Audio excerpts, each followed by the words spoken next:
Welcome to Inspiration Inc.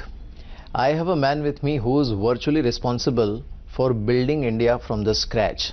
I have none other than Shri A.M. Naik, who has just received Padma Vibhushan from Government of India. Sir, thank you so much for joining us on ET Now. Thank you. Congratulations for receiving Padma Thank Vibhushan. you. I remember 10 years back you received Padma Bhushan, and now you have received Padma Vibhushan. But your journey is far beyond these awards. And like I said, if there is one man who has virtually been at the cornerstone of building India, it's you. So when you look back at these awards and all, what is the first thought that you get in mind? I tell you, all the time I think of my grandfather and my father. Huh. And I come from the upbringing of 3 generations of those and seen with my eyes who were involved in doing good for the poor people. Right. My grandfather was a Gurukul principal, primary school basically, because there were hardly any high school. And he would teach to poorest of poor without charging. Right. His idea was to bring them up, the scheduled caste, the scheduled tribe and so on. He would go around in all their colonies, sit there and talk to all the men who had come back and play around with the little children. Correct. 2-year, 3-year, 4-year. So the moment he enters their colony, all the children will come. Correct. And say, Bapa has come, Bapa has come. Correct. And he used to carry sweets in his pocket, long pocket, and he'll distribute. Right. So I saw that. It may be a small thing, but it's a huge thing for that backward class people. Correct. Then my father came. He left Bombay, one of the best school, Hansraj Morarji, and went in 1952 when the first high school came in the middle of 22 villages. So he became the founder principal of that. My grandfather was the founder principal of Gurukul. Right. And then he set up many high schools in that area. And again, after the high school was over, 5 o'clock, he'll call all the two batch. One, the very brilliant people, so that they can come up in life, and one, very poor people. He has many times been paying their fee also.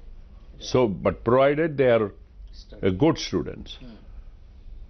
And he has also virtually given up, you can say, better standard of living in Mumbai and gone for the village. Right. Now, I have been thinking that if 2 generations have devoted their time for the cause of poor people, of course through education, what will I do? I was becoming engineer. Right. So I can't be a teacher. And so even while I was studying in college, I used to think, what will I do which will be good for the people, good for the people. And after some time, I came to conclusion that the only one which has a platform to do good for the country is Larsen Toubro. Correct. So I was very keen to join. But L&T used to only interview IITians, 5 IIT. And because my father went back to village, I could not go to IIT. Otherwise, I would have easily gone to IIT Bombay. Right. And I went to Vallabh So I was not called for interview in L&T. But destiny brought me after 18 months in L&T. And of course, thereafter, there is enough written about it that I rose very fast. Right. I used to work 16 hours a day. And every day? Every day? Every day, 7 days a week. Right. Only Sunday I used to take half day off. Correct. And lot of times I used to work even overnight. Do you know, 21 years I did not take a days off. I know. Even when my wife was so young. But all the time trying to do something to, you can say, start which others have not done before. Right. So today what you see in L&T, nearly 80% or more is started which is not inherited. Correct. So I like to be a creator. start something and take it to great heights by Indian standard. And my, let's say, limits were that unless it is going to grow to 1 billion, don't start. Correct. So all our businesses are now more than $1 billion, 7,000, 8,000, 10,000, 15,000. And this is how the company, when I took over as a CEO, was 5,000 crore. Correct. Today it is 1,30,000. Right. Right?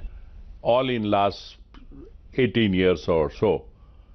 The market cap was 2,000 crore. Today it is 2,40,000. 2,40,000. 120 times. Correct. So I think we have done well.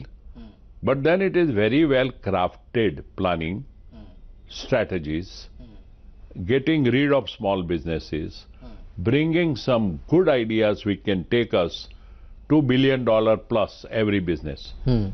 This is the new norms I created, that unless you can do $1 billion, which is now 7,000 crore, but earlier it was 5,000 crore, we will not start that. And anything which is less than 1,000 crore, we'll get rid of it. Correct.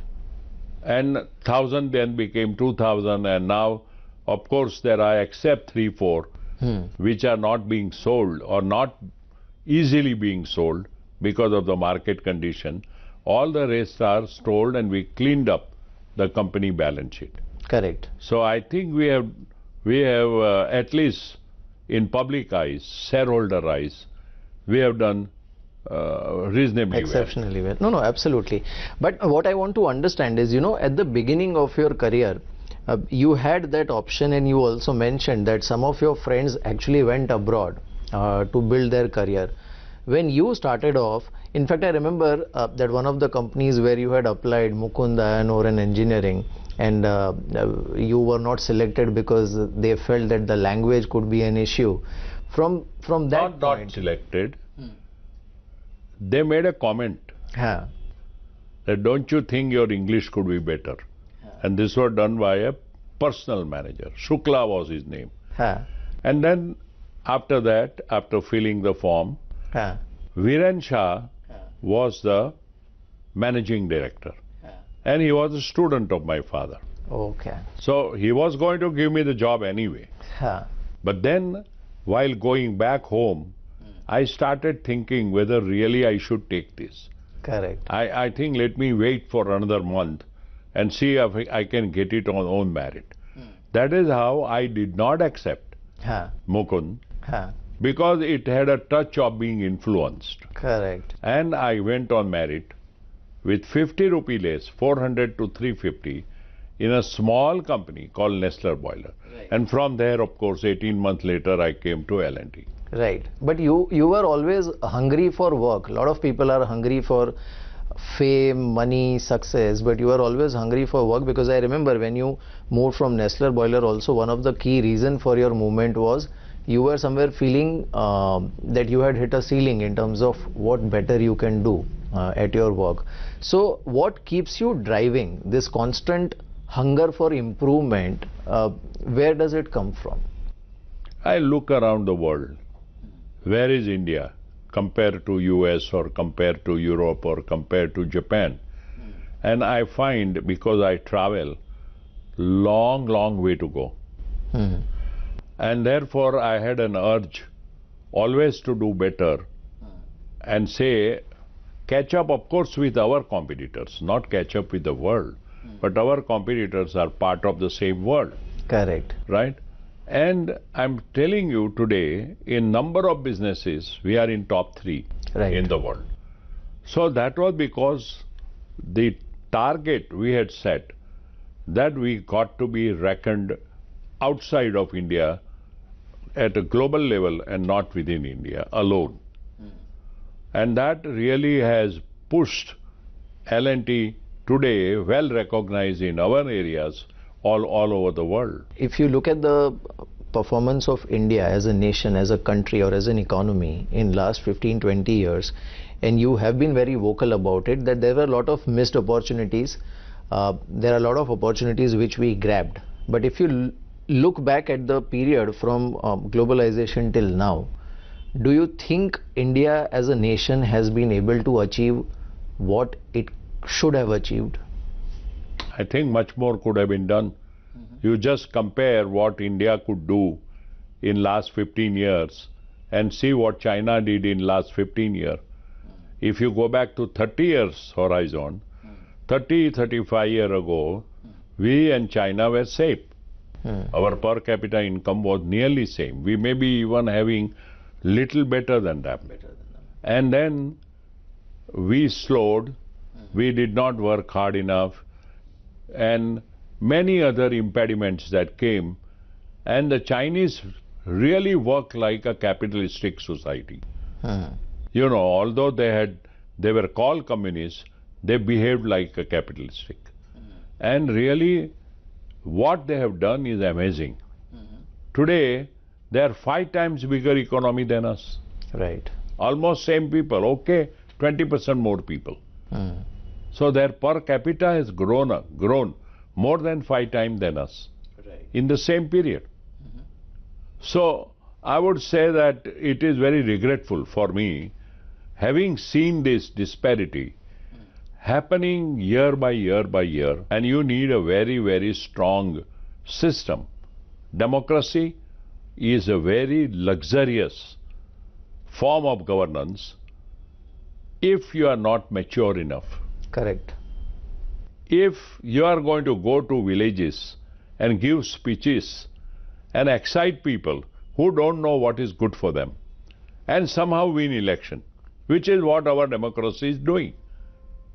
So, with the result that what you do is to please them to catch votes by giving everything free, freebies, with the result that that's all on the burden on the economy.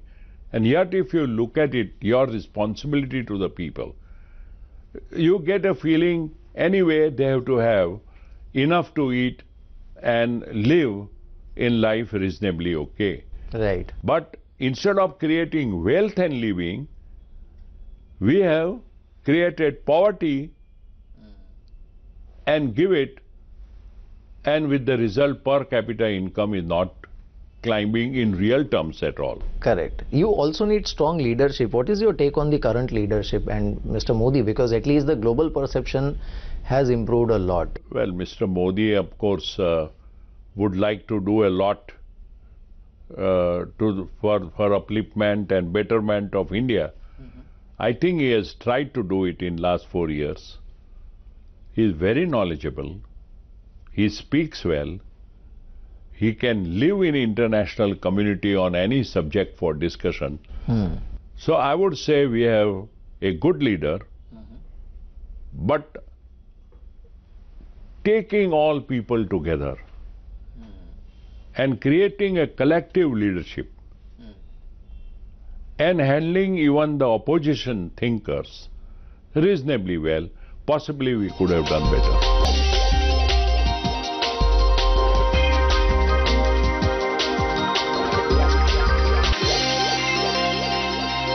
When we look at the future, and I think this is where your view will matter a lot. When you look into the future, now you know the general belief is that India is set to be a superpower and one day we will be a great nation and things like that. But I mean, what is your personal sense? Because you already said that we have missed out on a lot of opportunities. If you had asked the same question to me 20 years ago, I was thinking like you. India will be the greatest country, one among 2 or 3 or 4 on the planet.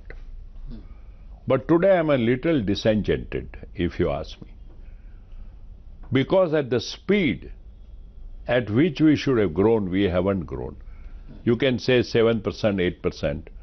But you look at the early days of Chinese, when the Chinese economy was small, they grew at 12%, 13%. To that extent, we haven't grown that fast. Second, the democracy. If you see UK, there are 3 parties. If you go to US, there are 2 parties. I mean, 5 are too many. And we have here 30 parties, 40 parties. Right. Therefore, there is nobody taking a responsibility of what they ought to be doing for the country or a state. Right? Always coalition with parties, among parties. Correct. So, in a way, regulated democracy, where there has to be minimum so much percentage of vote or minimum so many seats that they should be able to get. Right. And bring down these 40, 50 parties to maybe 5, which qualify to participate in election, and 5 are too many. It's okay. Then you will have each party having 40, 50 representative in the parliament. Okay. And they will be responsible. Today, one member in the parliament, it's a party. It's a party. 3 members here, it's a party. That way they don't carry any responsibility. Correct. And our media, unfortunately, even when there is a one-man party, keep interviewing him because they get, kind of spicy news from him. But they should know that he is hardly responsible for what's happening in the country. Finally, we are all answerable to the next generation and to our own nation. Like you mentioned that you never took a single leave for 21 years. How did you manage your family? Was there work-life balance or was there only work? Because, the amount of leave encashment that you have received is also a story in media, because it purely reflects the amount of work that you have put in at L&T. No, a story in media for only last 20 years. My first 21 year, there was nobody could accumulate. That was the law. And if you accumulate beyond 90 days, that is 3 years. It would lapse. It would lapse. So mine 18 year was lapsed in first 21 year. Even then you didn't take any leaves? No. I used to love coming, working, and I had a enthusiasm to get something really done. And I think if I write, I have written a book. Correct. You can read that. And it has been a very enjoyable, you can say, life, where you have a sense of satisfaction of having done something. I'm involved in Larsen Toubro, right. But we have a CEO now. So he runs the company day to day. I'm more on a policy level, right? But I spend 1/3 of the time on charity and 1/3 of the time on what I have been assigned by the government. Correct. And that is the developing skill, right? So I have 1/3 time being spent on the need of a country, 1/3 on charity, and 1/3 on my old job, still core work of running L&T. Right. I'll talk a bit about the way you are trying to give back to the society or give back to the country. So this education and healthcare and all these things. Now there are a lot of people who believe that actually if I'm doing my work fine, in a way I'm contributing to the nation building because I'm creating jobs and all that. So what philosophy drives you to remain equally involved in work and then devote time to something like the social initiatives that you are doing? So right from my, let's say, graduation days, I had in mind that kuch na kuch, something I will do if I had money. And I worked day and night not for money at all, always for my inner satisfaction, for being able to do something not only for you, but for large number of people. Right. And there came, you can say I became a chairman or a CEO and then chairman, and I brought the scheme of stock option, which was prevalent in IT industry a lot. Correct. But L&T did so well, you see, collectively, correct, this thing, that the stock price went up 1800 times. Right. With the result, everybody made money. 2,500 people we had given stock option. Almost all became millionaire. At least 1,000 became Karodapati. At least 100 became multiple Karodapati, or more than 100. So I also got money. Then I said, what will I do with it? My needs are hardly any, believe me. And so I said, let me now start doing something which I had dreamed of. And that is doing good for the society. This is where I started some years ago. And I have now 11 institutions for public purposes. Small, many other initiatives we have taken, I don't even count. And right now I'm working on the blueprinting and construction of 4 hospitals. Right. And I'm sure that if I had the will, which I have, but if I had this, let's say, stamina as I get older and had some more money left, I'll continue to do that till the last day. When you look back at your journey, in your career also and in your personal life also, is there something that, I won't use the word regret, but is there something that you would like to change? Any decision, any move that you made, which now in hindsight you feel I could have done differently or I could have done in a better way? See, I did lot of mid-course correction. Every few years I used to sit back and think, am I doing right thing? What could I have done better? Which way should I take next 5 years? So it had been a constantly internal thinking, introspecting and correcting. With the result that since every 2, 3, 4, 5 years, I was doing a mid-course correction. I think as on today, I must say, I'm very satisfied. The only regret I have is when the India was not doing well and we had to put our gold also correct. and pledge that, I was very frustrated. I'm talking 89, 90, 91, 92. And I encouraged my son to go to America. Partly, I would say, maybe that I was thinking why I didn't go when 80% of my colleagues went.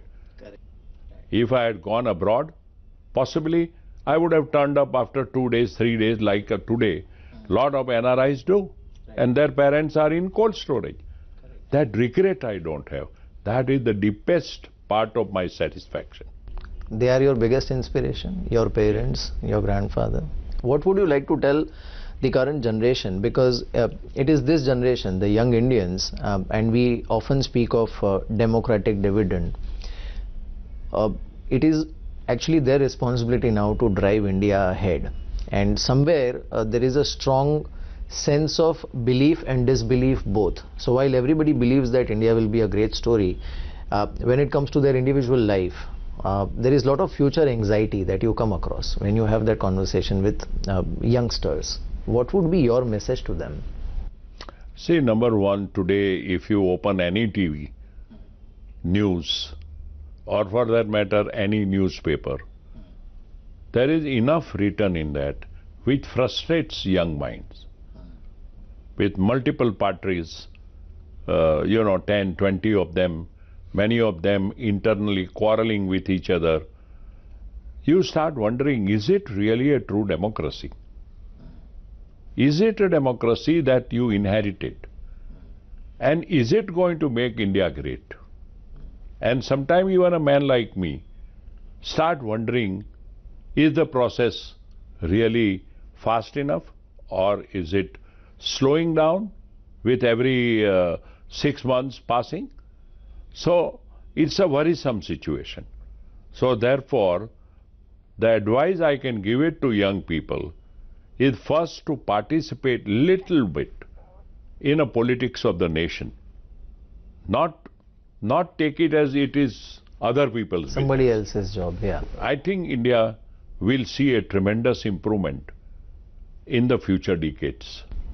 That's a key takeaway from your thought process. Thank you so much for joining us on Inspiration Inc. Sir, it has been a pleasure having you, and I hope you will keep continue to inspire us. Thank you so much. Thank you.